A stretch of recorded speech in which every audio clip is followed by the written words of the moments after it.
Are you in a relationship with a Pakistani man? I think you should watch this. By the way, if you're new to this channel, please, my name is Ernst and I do content about Pakistani and Filipina love stories. Most of the content on this channel is about Pakistani and Filipina. Without further ado, I just want to welcome everyone who's watching this, and I hope to see you on the next video or the upcoming contents that I'll be making about this community of us. There are top 3 common problems when you're having a Pakistani boyfriend. And what is that? Or what are those? Una is the family issues. You've heard about fixed marriage, second marriages, and sometimes you hear people says like, "Oh, why are you in a Pakistani man? Don't you know they can marry up to 4? Those are the things that we heard, we see in a social media platform or from our friends, especially if you're living abroad. Sometimes, dahil sa sobrang mahal mo yung tao, we tend to be blinded. We tend to ignore those informations or even those side comments of our loved ones or even the people on the social media. Like us, on social media. I do Pakistani and Filipino love story content because I'm married to a Pakistani man. But I wanted to be in this platform or in this content creation to empower women. I'm not here to say things in general, but rather based on the personal experience and the experience of our kadosti. Number one problem that number one problem that I see is the fixed marriage. Or you met your boyfriend online or you met your boyfriend abroad. Those are the common ways of meeting a Pakistani guy. You don't meet a Pakistani guy in the Philippines. I mean, there are Pakistani in the Philippines or in some other countries, but most of us met our partner via the dating app or the online platform. Nowadays, it's easy to have a relationship because of this kind of technology that we have. Number one, I see a lot of stories wherein the guy is arranged into marriage. This is cultural. In Pakistani culture, arranged or fixed marriage is very common even until now. Unlike in our culture, we have the freedom to choose our partner. In Pakistan culture, it's quite challenging for the man to choose his wife or his partner in life because the family always has the say or meron lagi silang opinion or they're the one looking for the partner of their son, of their daughter. That is very given. Unless the family of your Pakistani boyfriend are more modern when it comes like maybe they brought up or they were born and raised in some other countries except Pakistan. Those are the I think yun yung number one na problem ngayon sa Pakistan, sa Pakfil community that I've seen a lot. How would you deal with it? You would deal with it by asking questions from the very beginning of the relationship, you know? Kasi ang daming stories na yung guy, he's into arranged marriage pala, pero he kept it to the girl. So that is very unfair. That is unfair from the part of the girl kasi how would you know, diba, na naka-arranged marriage na pala siya tapos kinip ni guy. Kumbaga tinago niya kasi ayaw kanya masaktan, tapos mahal kanya. Those are the things na sinasabi ng lalaki sa relationship pero hindi niya kayang panindigan. So, ladies, if you're watching this, if your man doesn't have that, you know, paninindigan na ilaban yung meron kayo. Kasi it's real, it's authentic, it's genuine ba naman. Pero kung wala siyang to fight over or against the family, I'm not saying that it should be against the family. It should be like he has to make the family understands that his happiness is with you, diba? But if he cannot do that, you have to really think about it. When you started to know the person, like for example, you just met online, ask that questions. Don't hesitate. Don't be scared of asking that question kasi yan ang pinaka-importante. Pag sinabi niya sa'yo na, yeah, I'm into arranged marriage and I cannot say no to my family, then it's your decision. If you still stay with that person and parang, alam mo yung hoping ka na baka magbago si guy ng preference kasi mas mahal ka niya. Yes, it can be, but majority of these men, they don't. They don't. Trust me or believe me, there are so many stories that we have in the Pakfil community na ganon yung scenario. So, if the guy cannot stand if the guy cannot stand with your side to go against the family, then it's your loss. You're gonna cry, you're gonna suffer kasi you don't tolerate what ano ba yan? Don't accept what you cannot tolerate. Okay? So, parang kung ano yung tinotolerate mo kasi ngayon, because you have accepted it. If you cannot be a second wife, don't do it. That's the number one problem that we're facing in this Pakfil community now. Arranged marriage or fixed marriages.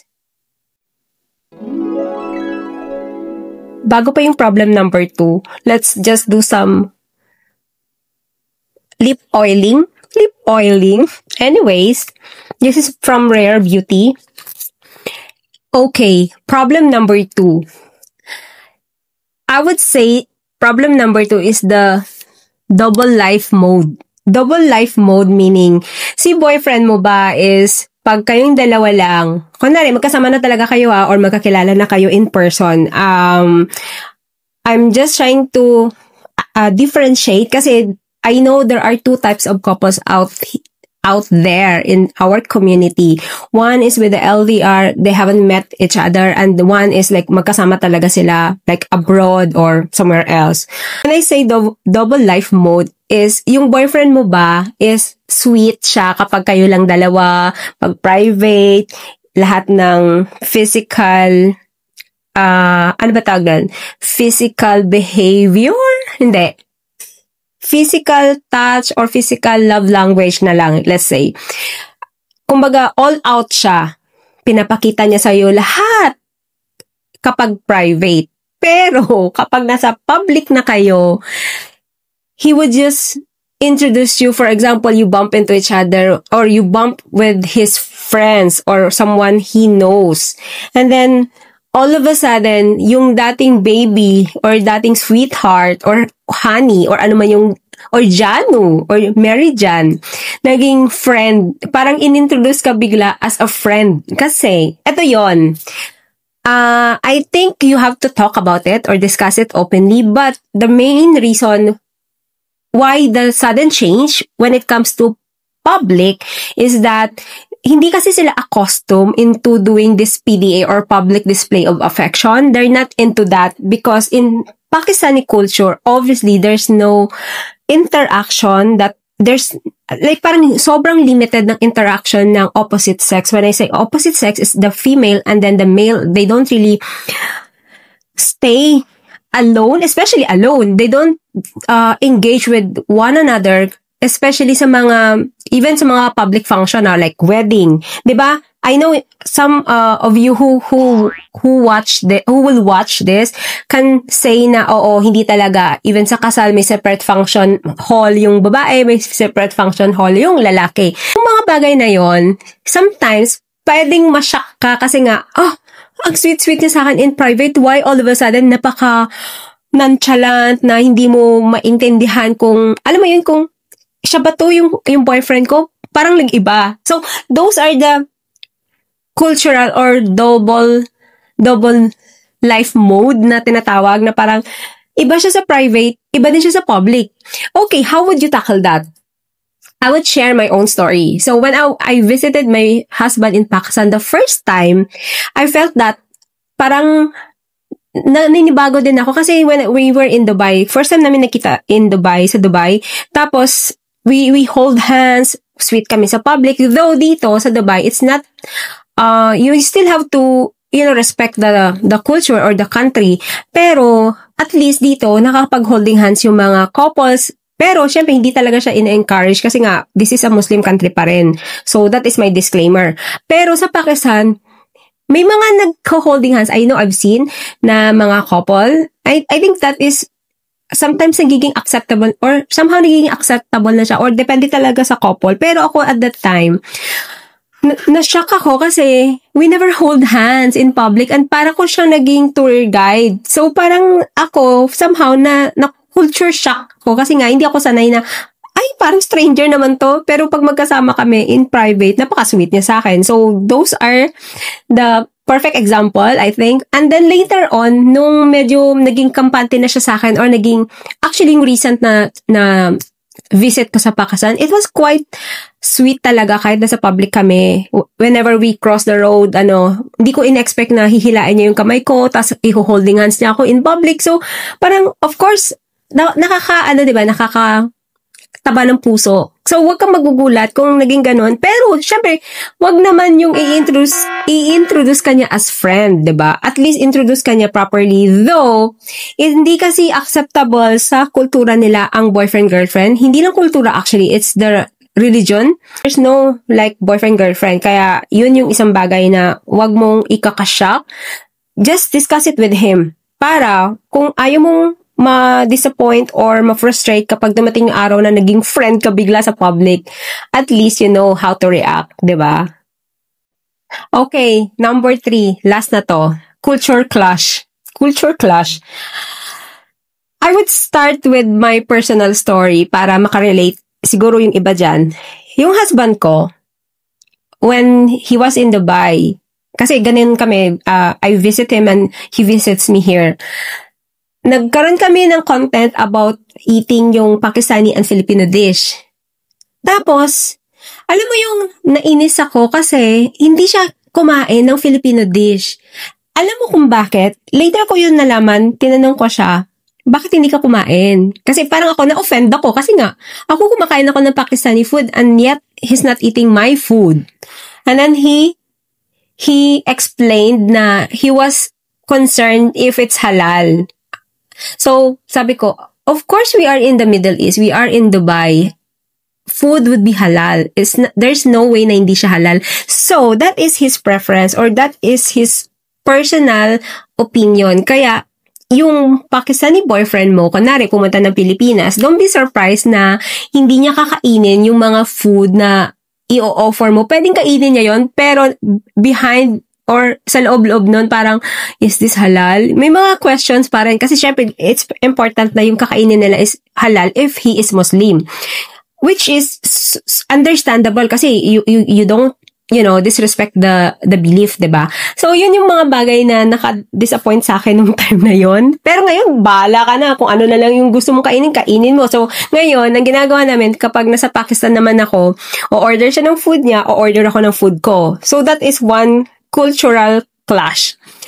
Pero ngayon, nag-compromise. Kaya ngayon, dati kasi parang gusto ko, i-please siya. Parang pag yung in-order niya, Pakistani, kakainin ko din Pakistani. Ngayon, bahala ka na dyan. Kakainin ko na yung kakainin ko. Kasi nga, ayaw kong sumakit yung chan ko dahil sa spicy, diba? Sobrang spicy ng pagkain nila. So, I cannot take spicy dahil sa acidity ko. So, ngayon, chill na. Order siya ng food niya. Orderan niya ako ng food ko. So, ganun yung setting namin. Pero, kung magsasama na kami, obviously, nag-usap na rin naman kami noon. Magluluto naman ako ng Pakistani dish and magluluto din ako ng Filipino dish or else, mag-hire na lang ako ng maid na magluluto ng food namin pareho. Anyways, yung pangalawa, ito personal story ko din ulit.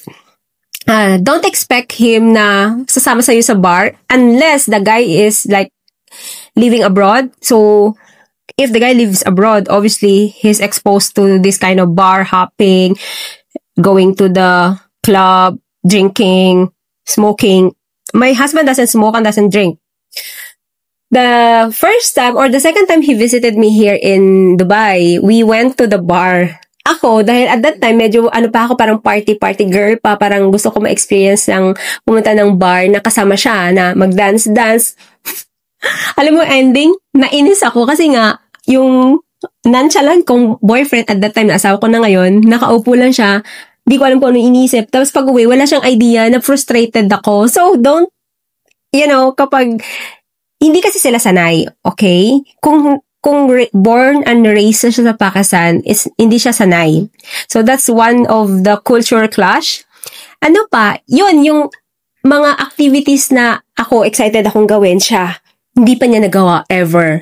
Like, first time namin nag-karting. So, those are the things na parang ang masarap sa pakiramdam din kasi nga, hindi niya pa na-experience, pero ako gusto ko pa rin gawin. Like, gusto ko pumunta ng arcade siya. Bakit, pambata daw yun. Pero sumasama pa rin siya sa akin. So, kung may mga cultural clash kayo or differences, you just have to talk about it. Kapag, kunwari, si partner mo, hindi siya comfortable na gawin yon or kainin yon, don't force it. Just respect it. Just do something else, diba? Yun yung top 3 na common problems when having a Pakistani boyfriend. I hope naman na may natutunan kayo at nandyan pa rin kayo nanonood. So, nagpapasalamat ako sa suporta at pagmamahal na binibigay nyo sa ating community, Pakfil community. And I hope to see you on the next vlog. Ano ba yung naging problems mo sa love life mo ngayon sa Pakfil love story mo na pwede mong i-share sa comment section. And I would love to see your comments. And kung gusto niyo mag-share ng story, we are open. You can message or email us at pakfillovestory@gmail.com, or you can also comment, or you can also reach out to our Facebook account, Pakfil Love Story.